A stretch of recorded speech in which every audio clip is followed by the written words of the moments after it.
Hi everyone, thank you so much for attending the Value Aligned Partners webinar, The Pitfalls of Mutual Fund Investing. Thank you so much for joining us today. My name is Emily and I'll be the moderator for today's webinar.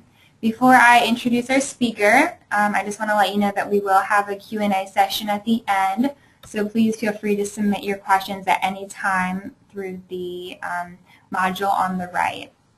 Now to introduce our speaker, David Berkowitz, the founder of ValueAligned Partners. David has nearly 30 years of experience in finance. He is one of the pioneers of value-based management and was in charge of the North American Economic Value-Added implementation while at Stern Stewart. David holds an MBA from the Columbia University Graduate School of Business, and he lives in New Jersey with his wife and 3 children. Thank you, Emily. Hello, everybody. Thank you very much for joining us this afternoon. And what we're going to talk about today is one of the most important things that I think that any family or anybody that wants to understand their personal finance situation after the financial crash could think of. So let's just jump right in. What we're going to talk about today is the bite of mutual funds. That is the amount of money over the lifetime of your investing and savings career that mutual funds steal from your retirement. Everybody needs to know and has to understand that there's a certain number or a certain amount of money that we aspire to have by the time we retire. And it's not so we have a number of money, it's so we can live in dignity in retirement. And mutual funds, which I'm going to show you, are putting that in great, great peril. There's 3 hard truths that we'll be talking about and that I'll be trying to explain to you throughout the next 20 or 30 minutes. And that is that the average individual,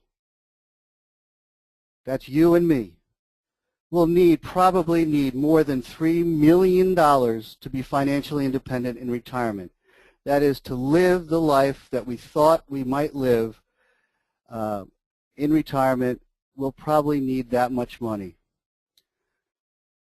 And also, another hard truth is that Wall Street mutual fund managers, the brokers, the traders, they all get rich at your expense. They take as much as 60%, sometimes 70% or more of your profits over a lifetime of savings through fees and commissions. And then the last thing, that's a really hard truth, that's something that we all need to understand so we can get over the pitfalls of mutual fund investing, is that investors consistently, that's you and me, that invest in mutual funds, we consistently underperform even the returns of our own funds. And it's because we're behaving badly. And I'll explain to you what that means. But it means basically, just in a nutshell so I don't leave you hanging, that investors or human beings are not emotionally equipped to be good savers and investors. So we react emotionally, and that undermines our ability to recognize the maximum amount of lifetime returns from the funds. Mutual funds really started around 1940 and came about in 1990. And it was my father who was a mutual fund executive, and so I know more about mutual funds, and I knew more about mutual funds than anybody in my grammar school or in my high school. But my father was an executive his whole career at 2 places, one called Dreyfus Corporation, that's the one with the lion, and he was also a mutual fund executive at a place called Rich and Hang, and then he retired from there in the mid-90s. But my dad was the one who was an innovator in mutual funds, but he would tell me toward the end of his life that computers and the internet will annihilate mutual funds in the end. Individuals will obtain all the benefits that they got from being in mutual funds for those first golden years, and they'll obtain the same diversification through the technology in their own accounts. There would be no need for middle people. They'll get it in their own accounts. That's a picture of my dad there in circa 1979, the heyday of his time at Dreyfus. And we're going to go back to that in a little bit.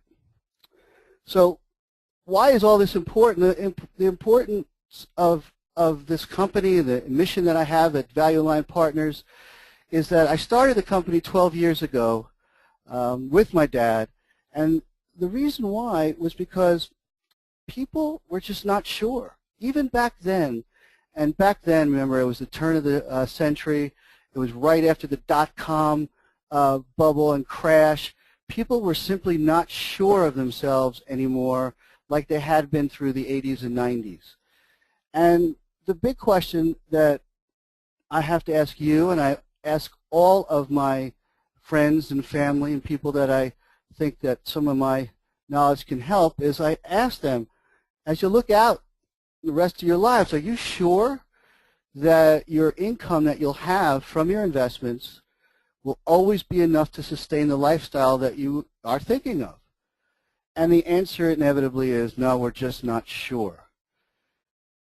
Same thing with retirees. A few of my clients, especially recently after the 2008 financial crisis, a lot of near retirees or retirees have been coming to me, and they're concerned that at some point in their retirement that they're going to run out of money, that they actually will run out of money, and they'll have to rely on their children, or they'll have to rely on the government, or they'll have to rely on something else. And these are things that they did not think about years before. They just never thought about what would happen if we had a financial crisis, or if our housing prices were not always going up. And they're confused, they're scared. They're confused because, as we'll see in a moment, mutual fund companies want to keep us confused because they don't want us to discover the truth about how much money that they're actually stealing from our retirement funds. They're also scared, but who wouldn't be scared by what's happened over the last 12 years?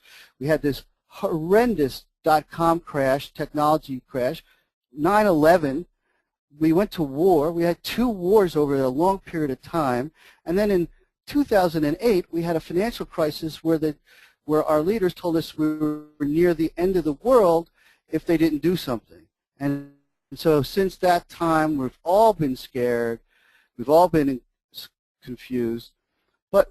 But we've also been embarrassed. And this is one of the funny things that I find about giving out financial advice, is that people are embarrassed to get to the answers or to ask the right questions. And I think this is especially true of men that I deal with. I know I'm going to an expert. I'm no mechanic. So when my car breaks down, I go to an expert. I go to a mechanic. I know that when I get sick, I go to a doctor. When I need a lawyer, I go to that expert. Now, for some reason, it's very embarrassing, I guess is the word, because in our society, men especially, are supposed to know what to do with money. We're supposed to understand the stock market, I guess. We're all supposed to be economists. And the true answer is none of us are, or very few of us are, and it's very complicated in the financial markets. And we'll see that the mutual fund companies use this to their advantage. They use this to their advantage by hiding the amount of money that they take from us every year. And of course, you know, the procrastinator in all of us, and most people are procrastinators that ask the question of, we're just not sure. When they ask that question, most people are just procrastinators for a variety of reasons, and a lot of it's we're just busy with life. We're busy with life, so we don't want to tend to something that seems so complicated, something that's so out of touch. But that doesn't relieve us from the idea that we need to know what our number is. So let's take, this is Mary and Joe. Let's take Mary and Joe. For instance, if they had $1 million, if that was their number, if you invested $1 million at 5%, let's say, if you could find an investment for 5% that was pretty sure before you pay taxes on it, that would only give you $50,000 of income a year And so the question that I would ask somebody, and I would ask these guys, hey, is $50,000 a year enough? And again, most of the time I'll get the answer, we're just not sure. So Mary and Joe have been great savers. They've been wonderful, wonderful savers. So they have $50,000 right now to invest. And they have a feeling that they better catch up. So they're willing to take $10,000 a year out of their combined $100,000 salary and save that every year. This is the way this scenario works. They tell us that at the end of during their retirement, they're going to need $50,000 a year. So they're going to take $50,000 a year in today's dollars, 2014 dollars, and if they put in $10,000 a year, and let's say they get 8% a year on that money for the 20 years until they retire, they're going to end up with $690,000 as their number at the end of that period. So $10,000 added to $50,000 to start, earning 8% a year all the way up to their retirement age, they'll have $690,000. They're going to be broke in 5 years in the retirement. Now I know you're all sitting there looking at me like, that can't be, you're fooling around with the numbers. I assure you I'm not. I'm not using a wild inflation rate, because remember, $50,000 today, using a 4% inflation rate, when they're ready to retire, they're going to need $109,000 every year. $109,000 every year out of their investments of $690,000. I did tell you one thing that I forgot to tell you, that when they retire, instead of investing in the stock market at 8%, they're going to they have a financial advisor, or they have I think it was an uncle who's got a guy that told them that you can't, when you retire, invest in the stock market because it's too risky. So they invested in bonds, and they hope to get 5% on that money. So they're going to earn 5% on the $690,000 a year, but they're also going to take from that about $100,000 per year during this period of time. That money, even after earning about money, is going to last them only 5 years to age 70, not the retirement that they deserved. So let's look at a different scenario. Let's try to make a guess of what the number might be. My best guess is $3.6 million. So at age 65, if Mary and Joe had $3.6 million saved up and earned in their investments since the time they started investing, $3.6 million would get them through, at that same 5%, and taking out $50,000 a year that's $50,000 in 2014 dollars, and about $100,000 in 2034 dollars, which is 20 years from now.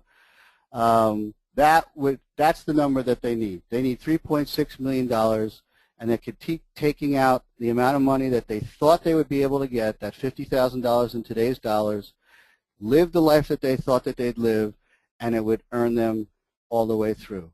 So $3.6 million is the amount of money in this scenario that Joe and Mary need.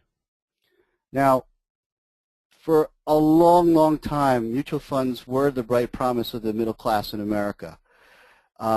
Millions and millions of Americans, for the first time through the 40s, the 50s, the 60s, and even the 70s, for the first time they were able to do something with their investment dollars and put it into a savings account. They were able to get exposure to the stock market. They were able to get exposure to the bond market and a whole bunch of different things in between.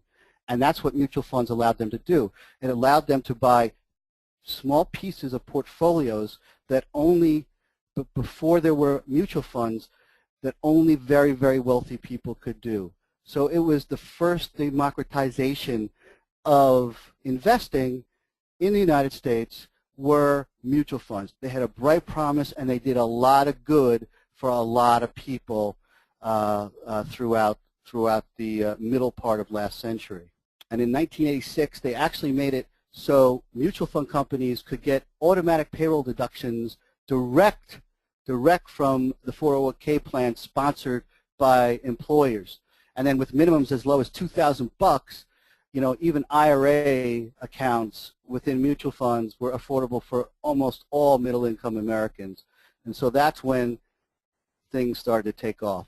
The marketing mania started to take off. You can see that at the end of 2012, in the 2013 report that was issued sometime last spring, we had about $13 trillion in the mutual fund industry. That's $13 trillion. The right side here is the assets. The left side here, the left axis is the number of shareholder accounts. You can see they grew in tandem. In 1980, before the government sanctioned all this new stuff, there was $130 billion in mutual funds. And then between 1980 and especially in 1986, you can see that mutual funds just took off. You can see this arrow here. They just took off like crazy. So it was that 1990s to the 2000 periods when the mutual fund madness was created. And you can see how they did it. We all see this. We all see the advertisements on CNBC. We have dedicated financial channels. We have our companies trying to funnel money into their 401ks because they get tax deductions for it, and they also put that money in, and it's the mutual fund industry that benefits the most. So they're in asset gathering mode. That's their prime objective now. No longer are mutual fund companies are there to provide the best investment possible. To the extent that they try to outperform anybody, it's to make sure that they could grab the next wave of assets under management, they call it, the amount of dollars and amount of shareholders that come into their account. And Fidelity is competing with Dreyfus, and Dreyfus is competing with Franklin Templeton, and Franklin Templeton is competing with Putnam, and so on and so forth. And everybody's trying to increase the pie, so they're all going to prevent anybody changing the rules of the game at this point, and they have a very fierce lobby, as you might imagine. Now let me take just a quick dichotomy here for a quick sidetrack. Everybody knows that the Forbes 400, that's the Forbes magazine every year, ranks the 400 wealthiest people in America, but one of the things they do is they also tell you how they gain their wealth. So here we go. Here's the top 15 of the last ranking, and you can see that the top 15 are all, not just some, but all of them were owners of great businesses, period. That's how they made their wealth. Bill Gates, of course, the chairman of Microsoft, the founder of Microsoft, he's the richest man in America and the world, $72 billion. He's 58 years old, and of course, the source of his wealth was Microsoft. Then number 2 is Warren Buffett, and you might say, hey, David, Warren Buffett's the greatest investor of all time. I agree with you. He is the greatest investor of all time, but the difference is he is an owner of businesses. He actually owns shares of businesses and businesses outright, and that's how his company, Berkshire Hathaway, which is a company that's listed on the New York Stock Exchange, that's how that company and his personal net worth grew to be nearly $60 billion. Then the third one on the list is Larry Ellison. He's the guy that created the database company Oracle. Then the Koch brothers, and you can see Christy Walton and her family. That's Sam Walton and Walmart. Michael Bloomberg, the ex-mayor of New York, he made his $31 billion through a company that I use every day called Bloomberg LP. That's a financial information service system. But again, nowhere on here do we see Larry Page and Sergey Brin of Google, and we see Forrest Mars, who of course made M&Ms. I had to put M&Ms on there. Sorry, but that's why I went down to 15 to get to M&Ms. Now, curious, here's some people that also appear on that same list. These are people that don't own businesses, what these people do is they made their money by selling mutual funds. Abigail Johnson, $17 billion, ranked number 23. She's in the money management business. That's another word for mutual funds. She comes from the family, so does Edward Johnson. She comes from the family up in Massachusetts that founded and owns Fidelity Investments, the second largest fund company in the world. You can see also these other Johnsons here, the Charles and Rupert type. They're on the other side of the country, and they are also in the business of selling mutual funds. They sell the Franklin Templeton mutual funds to all of us. Here's Charles Schwab. He sells mutual funds, but he doesn't actually manage mutual funds. He sells them. He sells all these other people's mutual funds to all of us through his discount brokerage. He's worth $5 billion. And then, of course, Mario Gabelli, great friend of mine, purported great value investor. You can see him as a guru all the time on CNBC. He's also a member of the Barron's Roundtable. He's also a great benefactor to my alma mater, that is Columbia's Business School.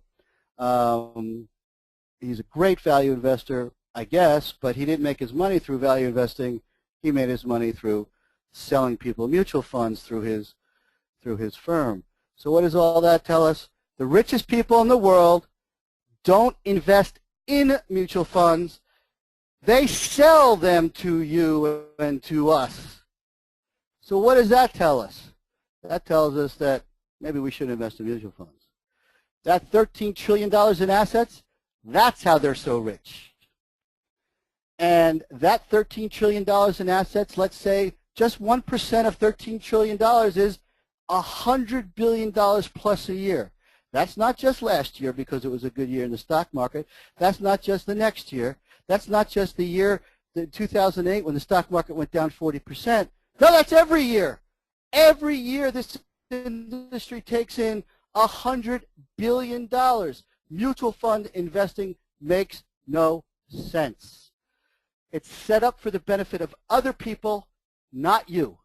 Now that's the message that I want to get through to you in today's call. It's set up for the benefit of other people, not you. This is the one where we talked about where $1.3 million that Mary and Joe accumulated. $1.3 million.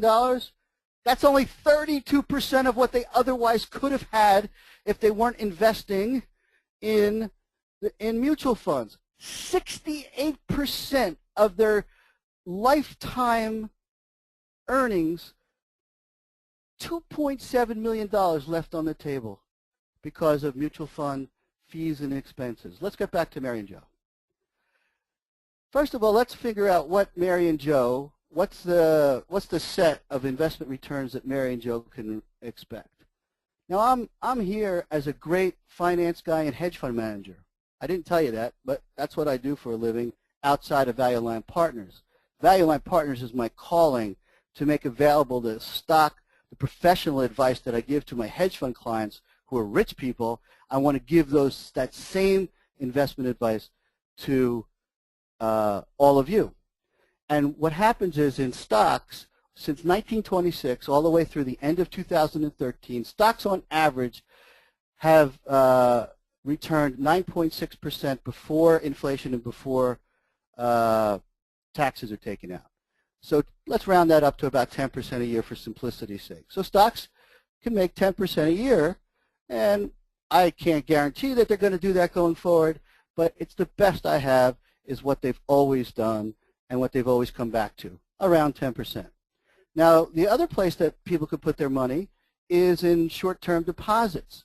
We can't put it in bank deposits right now because the Federal Reserve is subsidizing these, so the short-term T-bill, while it's returned 3.5% over before tax and before inflation over this period of time from 26 to 2013, okay, from 2000 to 2013, right now, if you put your money in your bank, we all know you only get you get less than 1% on some deposits, and if you bought a Treasury bill, it would give you about 0.07%. 0.07%. That's ridiculous. The 10-year bond, on the other hand, all through that history is about 5%. Let's call it 5%, 4.9 here. And right now, though, if you put your money into a 10-year Treasury bond, because the Federal Reserve has been buying those things on the open market in the hundreds of billions a month, that return is under 3% right now. And that means that the bond itself is way too highly valued. All right, so how does all this happen? Where do those $100 million of fees come from? And why does mutual fund investing make no sense down to the nitty-gritty? Here it is. Actively managed mutual funds, that's the predominant ones that we're talking about, at least for right now, that most people try to invest in and that most people get bombarded with all those advertisements and commercials for. There's different types of fees. So what I have on this chart is there's a type of fee for what that fee does for you or for the firm, and what's the amount. So the first type of fee is the normal fee that everybody talks about. It's called the management fee, the management and expense ratio, and that's for the portfolio managers that they hire and pay really lots of money to, and they get them from the best schools. I know a lot of my friends from Columbia Business School are portfolio managers. Hey, I'm a portfolio manager. I'm just happy to do it in Red Bank, New Jersey, not in New York, Boston, San Francisco, or LA. I do it here, closer to home, closer to my clients and my people, because I do enjoy talking to my clients and my neighbors. But these portfolio managers, research analysts, they are the cream of the crop, the elite of the elite in the finance world. They all think extremely highly of themselves. Some of them are really nice people. They make a lot of money, but they are the elite in a faraway financial capital. And they make decisions for all of us, and they get paid a pretty penny for it. And the way the mutual fund companies pay them is they take about a 1%. For actively managed funds and for small cap funds, it's much higher than 1%.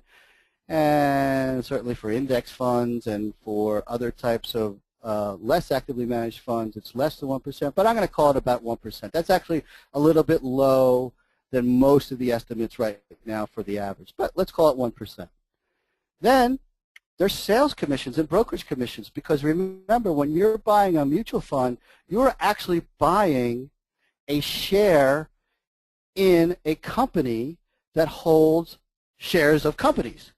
So you buy shares, so just like when you buy shares on the stock exchange of companies, you're buying shares. So there are still some companies, some mutual fund companies, that have what's called loaded or load funds, and those load funds pay sales commissions to the broker or to the advisor or financial planner that can accept those commissions, and they pay those commissions for them to sell you, the mutual fund company's shares.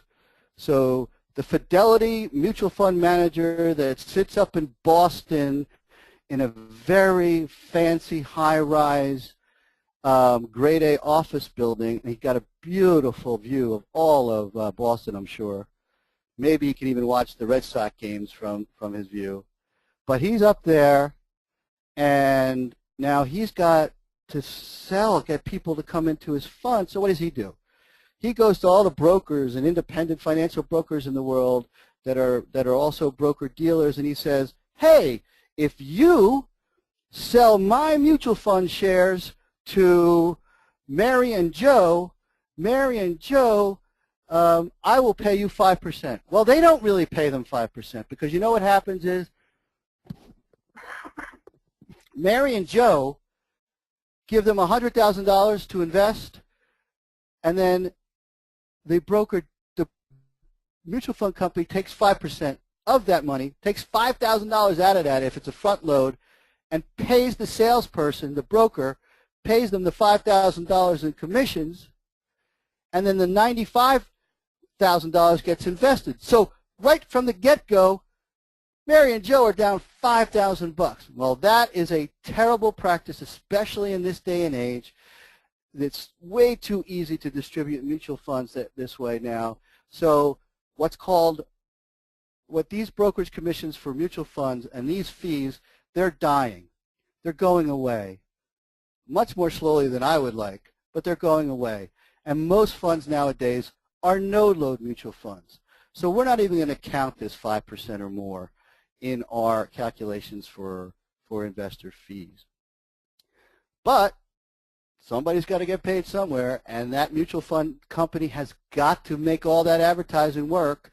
So instead of taking it out of their profits, what do? They charge the fund for it. You don't see this fee. It comes out of your return before they allocate you the profits from the investments to your account. It's taken off the top, so to speak. It's taken off by the accountants in some accrual somewhere. These are called 12b-1 fees. These are evil. These are marketing and distribution fees that are taken out of your return. Nobody sends you a bill. You don't ever see it. But they do cost you between 0.5% and 1% a year. 1% is the max that the government allows these mutual fund companies to sell. I'm going to use 0.5% because that's the low end.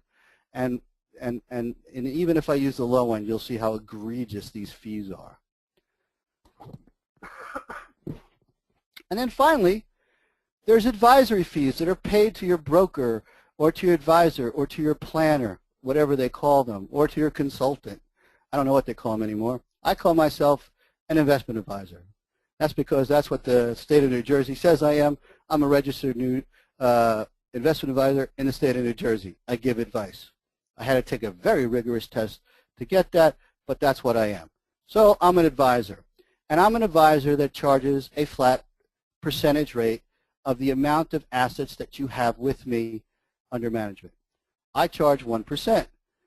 Many people for that advice charge between 1 and 2%. So the advice on financial planning, asset allocation, and fund selection, so now you have these no-load funds where they're not getting paid, meaning the broker and the advisor is not getting paid by the client through the load fee. Now he's getting paid the 1% upfront by the client taken out of their account. So if I add up all those fees, the actively managed mutual fund on the low side is about 2.5% a year. 2.5% times the amount of value of your account, that's the amount that you'll pay. So if Mary and Joe have $100,000 in their account on average for a particular year, they are going to pay, under this scenario, $2,500 a year. They never write a check for it, God forbid. It's like withholding. We don't write checks for it because if we had to write a check for it, we wouldn't like to pay all that money. So we figured out a system, or the mutual fund companies in Wall Street has figured out a system where they're all hidden from us and they all happen automatically. So that's 2.5%. Now, before I get to what 2.5% represents, but I'll give you a hint. Remember, we said that a stock fund, on average, stocks on average can get about, just you have an average or run-of-the-mill fund, not someone that's a superstar or purported to be a superstar, but your average fund, 10% a year is what the guy charges. I mean, what's the guy expected to return? Now, if you're going to pay 2.5% of that, that's 25%. But I'm getting ahead of myself. I want you to understand that I am not lumping in with the egregious people what's called passively managed index funds. It's passively managed because they don't have to hire all the expensive portfolio and to make sure that the investments that they have will quote-unquote outperform. They don't do all that. All these companies do is they take an index or a list of stocks that is widely known and widely publicized, and they buy that list in the same proportions that the list has. So some of the better-known lists are the S&P 500 index or the Dow Jones Industrial Average that we always hear about. So you can actually buy these passively managed funds. Some of them are ETFs and some of them are regular funds, mutual funds that you put your money into, or some of them you could buy every day on the stock exchanges. But either way, what they are very, very low cost. So they don't have any of those loads, so to speak. They don't have any marketing and distribution costs to speak of, because if they do, it all comes out of the fund manager's profits, not coming out of the funds themselves. And then their fees are as low as 0.2%. But for most people, they still need advice on financial planning, on asset allocation, on particular passive fund, and also manager selection. So that is what they end up doing. So on the low side, they still probably pay those guys 1%. You'll see it all the time. You'll see managers, I only use index funds because they're low cost. Well, yes, all in, you're going to pay about 1.2% off of what you otherwise would expect to receive if you were paying none of these fees, if you were investing directly in those accounts. Okay, so I want to make myself clear. Most of my criticism goes to actively managed mutual funds, and they are still the predominant ones, even though index funds are gaining very fast, and rightly they should. So Mary and Joe saved $1,000 per year since they were 21. And we told you that they got to $1.3 million. Okay, 8% minus a 2% in fees gets you to $1.3 million. And so we told you that 2.9 million of that is foregone, because this is the difference between investing that $1,000 a year for until you're 95 in 8% versus 6%. 8% you get $4 million. 6% you get $1.3 million. So here, Mary and Joe think everything's hunky-dory, but it's not, because we told you at the upfront that they need $3.6 million just to feel like they'll be comfortable in that $50,000 a year in today's dollars income, right? Well, that's what happened. They really, to get there, they can't pay all those fees, that 2.5% to 2% fees that we were just talking about. They need to earn that 8% that's in their stock portfolio. But wait a minute, I'm not finished yet. There's more. Can you believe it? There's other costs. There's taxes. We haven't even considered taxes. Everything that we've been talking about up to this point are before you pay taxes. Now, if you're in a 401k plan, or if you're in a IRA or a Roth IRA or another type of tax-deferred plan, you don't have to worry about this so much. But if you're in a mutual fund, beware. Be very aware. Even an investor who did not benefit from a stock's gains. Let me give you an example. I had so many clients come to me when I first started my firm in 2002 that had the following complaint. I did great through the 90s. I was in tech after tech fund. I made millions of dollars, and then I started losing in 2000. In fact, I lost 60% of my then money, and I lost all of my earnings for the previous 12 years. So imagine that guy's shock, right? All of it for 12 years. And then on top of that, because so many of the mutual funds were getting what's called liquidations, people were taking the money out, they had to sell the stocks that had appreciated all through the 90s, and they produced gains. So even though this guy lost 60% of his dough in 2000, he got a tax bill that was huge because he was in the funds when they distributed the capital gains that had been building up from the previous 10 years. That, if I could say, was the one big surprise that I got so consistently on that led me to figure out what was wrong with the mutual fund complex in America and what the technology revolution could do about it. And so here we are. But I can't tell you how much that is on a daily basis, so I'm not even going to count that in. But just know that is a looming crisis for people, especially when we have crashes after a period of a run-up in stocks, because mutual fund managers will sell their appreciated shares and will trigger taxable liabilities, even though the people that got in late into those funds lost money. They're going to lose even more because now they're going to have to pay Uncle Sam.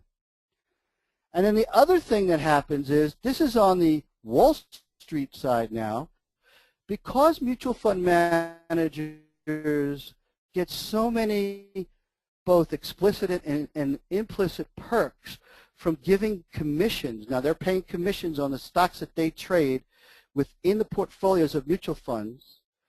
They have to go through Wall Street. And they call that the institutional trading desks at Goldman Sachs and Morgan Stanley and Merrill Lynch and all the rest of them. And they vie for huge orders on which they take little pieces of money, but the more that they can trade on Wall Street, the more they make. Okay? So they create these intrinsic and explicit incentives for there to be huge amounts of what's called turnover, or just trading within mutual funds. And I just came across a study right here. They're shedding the light on the invisible costs of trading, costs, and mutual fund performance in the Financial Analyst Journal, and their conclusion was that on the low side, it takes out about 1.44%, another 1.44%. So if I add that 1.44% to that 2.5%, I'm getting 3.9% now taken out. 3.9% taken out of your 10%, 1926 through 2013 fee. Can you believe it? That's 39% of your annual return. And that's why, in the end, you total up all these fees, and it gets to some ridiculous amount of money. In fact, it's $100 billion a year. And that's why you see so much advertising, so much lobbying, and that's why you haven't heard about the things I'm telling you about today. The system hides the true costs of mutual fund investing because it's $100 billion a year windfall, and it comes out of your investments just like tax withholding does. Do you think that the government would get nearly as much taxes from all of us if we had to write a check every week for the amount that they take out? Of course not. But hiding it behind this opaque glass, that's what kills us, and that's what makes them so rich. Mutual fund investing makes no sense. It makes no sense in this regard as well. I just showed you how much money we're taking out, but Americans react furiously to a $1.50 ATM surcharge. There were virtual, when I say virtual, on the internet riots that stopped Bank of America and Wells Fargo from charging extra surcharges on these kinds of transactions when the government prevented them from collecting them from interchange fees.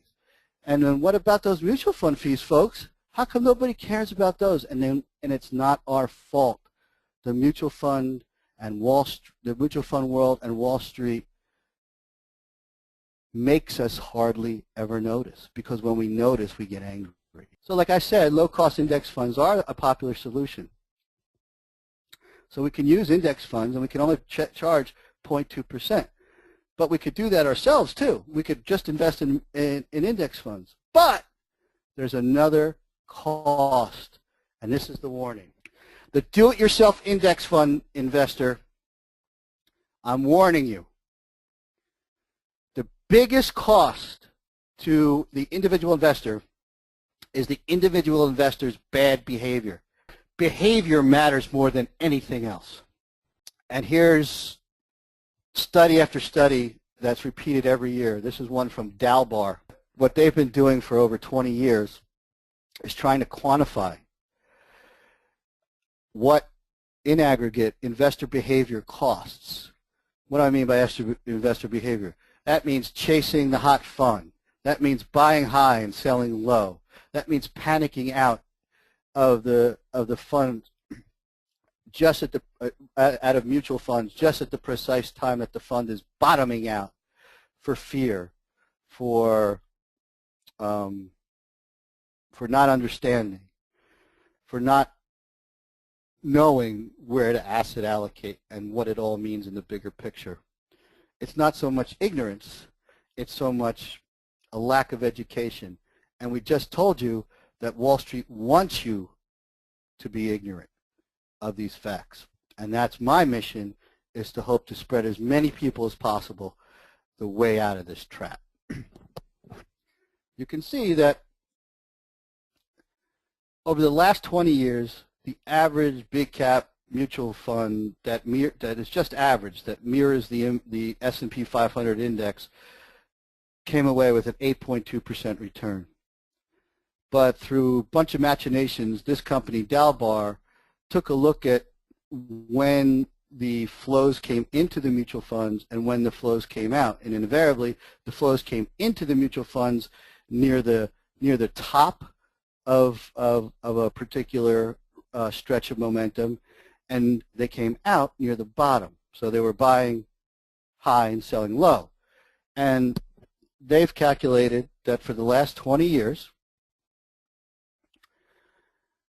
ending 2012, we don't have 2014 study yet for 2013, but wow, look at that. It's costing investors another 3.9% a year.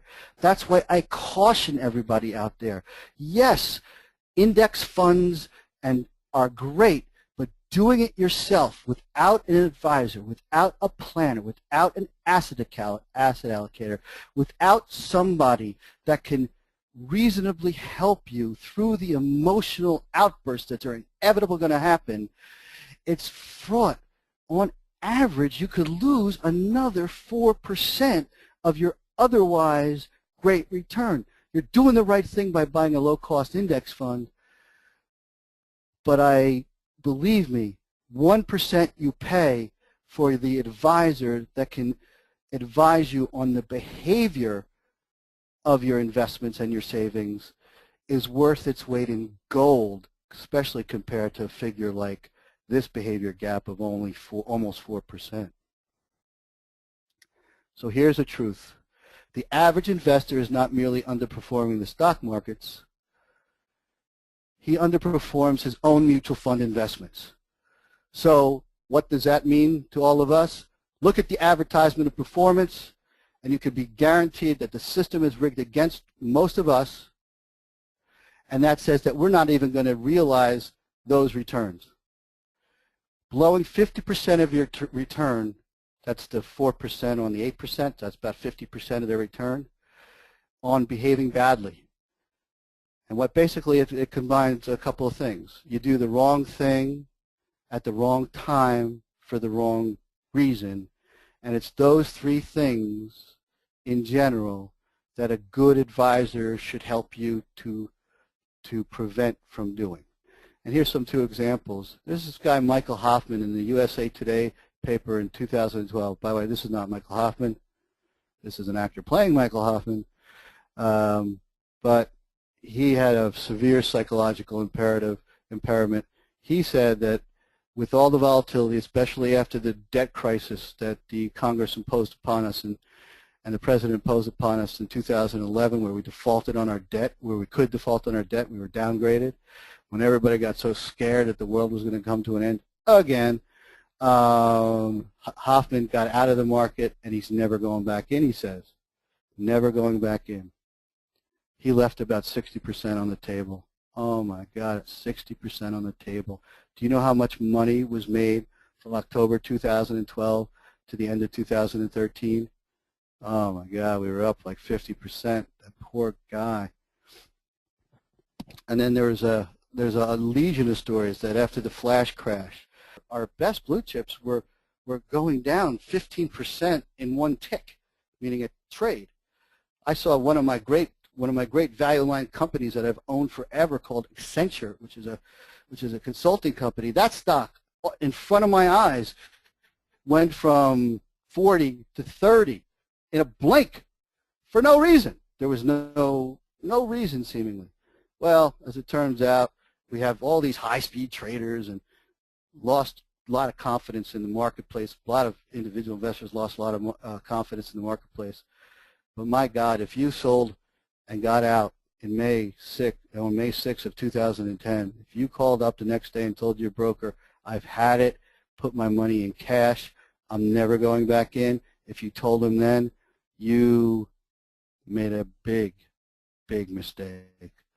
You probably lost a double, 100% return on the money that you lost. And if you put it in the cash, that earned about 3% since then.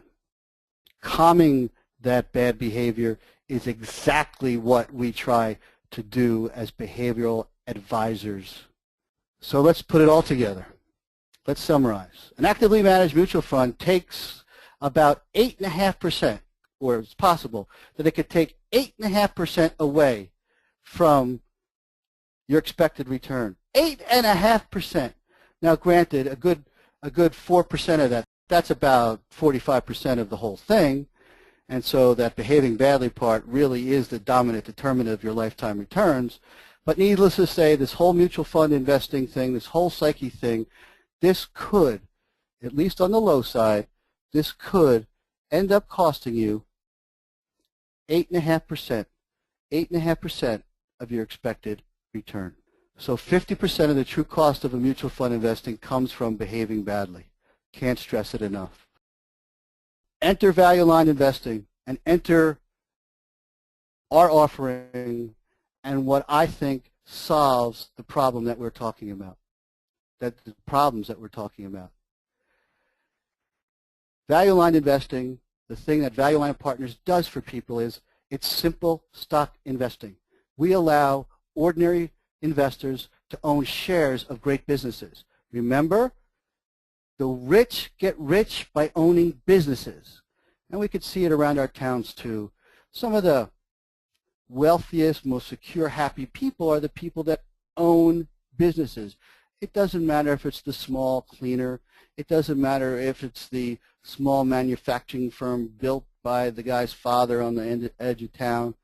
It doesn't matter. We see that those are the most confident, those are usually the happiest people that have accomplished something, some kind of ownership and earned. But anyway, the great thing about America and America's system is we have a chance to own the shares of some of the greatest businesses in the world. So what we've done is figure out a way for you to do that on a cost-effective basis. The same way richest people in America and around the world also have drawn their wealth. And we do this for only one transparent fee for everything that we were talking about. We charge 1%. No other hidden fees or expenses. That's it. There are no trading commissions. There are no sales fees to brokers. There are no loads whatsoever in the front or in the back end. And the great thing is that the way we manage these separately managed accounts for you is that they eliminate tax surprises. Separate accounts allow for tax loss harvesting. Tax loss harvesting is for another seminar that I'm going to put out, or it'll probably be an educational video. But suffice to say, there are no tax surprises in your separately managed accounts. So that's our 2014 solution to this horrific problem. Separately managed account where you own stocks of great companies directly, even if you're not super wealthy. We call it value-aligned investing, and basically they're stocks of great companies in your own account. Thank you very much, everybody. Please go to our website for updates, join up our newsletter, call me if you have any questions, or email me at david@valuealigned.com. Thank you very much. Emily, are you still there? Yep. Thank you very much, David. We do have two quick questions here. The first is from Rick. He says, I have a guy who I really trust who sold me mutual funds, but now you're starting to convince me otherwise. What should I do? I can't answer the question unless you ask yourself or he answers the questions for you about, do you have enough? Is it enough? Am I saving enough? Do I have a plan? Are there returns in the known world that can get to me to this place? And if the answer to that question is he hasn't done it or doesn't know how to do it or doesn't answer that question sufficiently, regardless of whether you trust him or not, he's not doing his job. The first thing that he should do is, before he puts you into mutual funds, the first thing he should do is figure out what you need, what your number is, what your goals and aspirations are for your investments, how much you're going to need at retirement, what is your life going to be like after retirement. Do you have any special needs? Do you have any special things? Do you want to leave a legacy to children? Those are all the things that nobody can answer but you, and he needs to figure out whether or not your investments are sufficient, or whether or not you have to save more, or whether or not you have to bring in your notion. And if he doesn't have that, or doesn't know how to do that, or doesn't answer those questions to your satisfaction, then regardless of whether you trust him, regardless of whether you go to church banquets with him, regardless of whether you go to football games on the booster club with the guy, or that you bowl with he and his wife, you can still do all those things, but you have to fire him and move your money to an advisor or planner that can actually help you devise that plan, figure out what your number is so you can feel confident, and then go into very low-cost mutual funds that will meet those plans. So that's what you should do. Now, if you trust him, that's great. I'm glad that you trust him, but trust is only the beginning.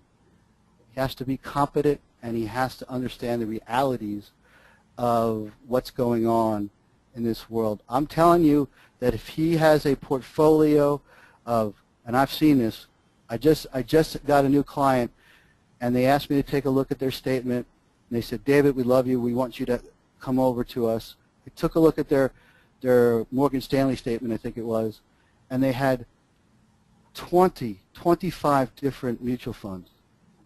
None of them, not one of them, were index funds. They were all had costs that were unbelievable.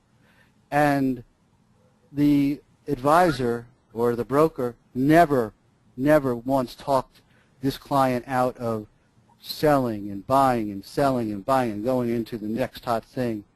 So who knows how much money was siphoned off. Not necessarily by this broker, who was an admirable guy, and they felt very bad about leaving him, but they weren't serving the purpose. They weren't giving this couple the maximum chance of maximum lifetime returns, which is the only thing that matters. The only thing that matters is maximum lifetime returns, and that money is enough to provide an income to live in dignity in retirement. That's the only thing that matters. Okay, and we do have one more question here from Zena. It says, with your approach, do you use low-cost ETFs or just stock pick individual companies, or both? I create your own mutual fund in your own accounts, but I don't charge you for it. So no, I do not use ETFs. I do not use index funds. You know exactly what you own. You will own undervalued companies, undervalued great companies. I didn't want to get into this today, but just in a nutshell, when I was at the consulting firm, we figured out a system that we used to help companies employ, that they put in what's called a value-based management system. So what we are value managers. So I create portfolios of value of companies that are valued higher than the current prices that they're selling at in the marketplace. But I also only buy those shares of companies that are aligned with the notion of creating value. And we have unique ways of measuring that. That's a long answer. The short answer is no ETFs, no mutual funds, only stocks of great businesses, only shares of businesses, the same way Warren Buffett talks about businesses. When I put a company in the portfolio, I'm not looking at the shares. I don't care what other people think about the expectations of the shares as they trade in and out of the market. I care about the business as a whole. If I can't buy the business, if I don't like the business, and I can't buy it at a discount to what I think it's worth, I'll wait. And I'll buy it, and I'll wait till I like it, meaning it's a great business, or I'll just throw it out and I'll never buy it. But that's what we do. We think of things as businesses. We buy shares of those businesses so my clients can accrue wealth, and I can accrue wealth the same way that wealthy people have done it for 400 years. If anyone has any other questions, like David mentioned before, you can email him at david@valuealigned.com, or you can feel free to visit his website anytime at valuealigned.com. Thank you so much again for attending, and thank you again, David, and we hope you all have a wonderful afternoon. Thank you very much. Bye-bye.